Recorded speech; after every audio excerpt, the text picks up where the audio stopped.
చిత్తూరు జిల్లా కుప్పంలో పర్యటించారు సీఎం చంద్రబాబు. ఈ సందర్భంగా ఏర్పాటు చేసిన ప్రజావేదిక సభలో ప్రసంగించారు.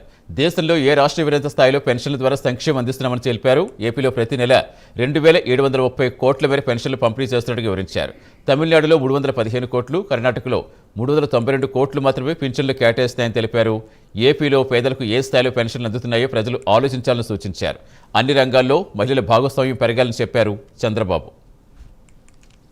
గిన్నిస్ రికార్డ్ 3,757 మాత్రం 24 గంటల్లో సైకిళ్ళు ఇచ్చి పంపిణీ చేసి గిన్నిస్ రికార్డు క్రియేట్ చేస్తే ఈసారి 5,555 సైకిళ్ళని ఈ కుప్పంలో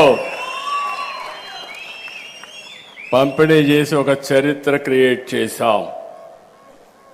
ఇది మీ అందరి సహకారం.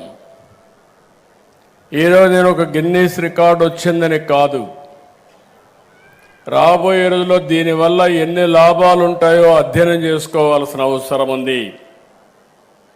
ఒక నూతనమైన చరిత్రకు ఈ కుప్పం నుంచే శ్రీకారం చుట్టాం. అందరూ రెన్యూబుల్ ఎనర్జీ మాట్లాడుతున్నారు, గ్రీన్ ఎనర్జీ మాట్లాడుతున్నారు, కానీ దాన్ని చూపించే క్షేత్రంగా కుప్పాన్ని తయారు చేసి ఈరోజు ఒక గిన్నీస్ రికార్డుకు కూడా శ్రీకారం చుట్టామంటే అది ఇక్కడుండే ప్రజానీకం యొక్క గొప్పతనం. నేను ప్రతి నెల మొదటి తారీఖు నాకు గుర్తొచ్చేది పేదవాడు, కష్టాల్లో ఉన్న పేదలు. అందుకే నేను దీని పేరు కూడా మీరు ఆలోచిస్తే పేదల సేవలు. ఈ కార్యక్రమం నేను ఎక్కడున్నా నాకు గుర్తుంటుంది. నేను రావడమే కాదు, ప్రతి రాజకీయ నాయకుడు, ప్రతి ఆఫీసరు మొదటి తారీఖున పేదవాడి దర్శనం చేసుకోవాలి, పింఛన్ ఇవ్వాలి, అదే సమయంలో వాళ్ళకు ఒక భరోసా ఇవ్వాలి. ఈ రోజు మీరు ఒక్కసారి ఆలోచిస్తే 13% జనాభాకి పింఛన్లు ఇస్తున్నాం. వయోవృద్ధులు, వితంతువులు, దివ్యాంగులు, చేనేతలు, గీత కార్మికులు, ట్రాన్స్జెండర్లు 28 రకాలు, 4,000, 10,000, 6,000, 15,000 రూపాయలు పింఛన్ ఇచ్చే ఏకైక రాష్ట్రం, అతి పెద్ద డీబీటీ ఆంధ్రప్రదేశ్ రాష్ట్రం. దీనికోసం 33,000 కోట్లు ఖర్చు పెడుతున్నాం.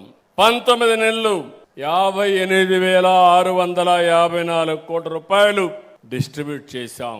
ఇది దేశంలో ఒక రికార్డ్. సంపన్న రాష్ట్రాలు ఉన్నాయి, మనకంటే పెద్ద రాష్ట్రాలు ఉన్నాయి, ఎక్కడికో పోవాల్సిన పని లేదు.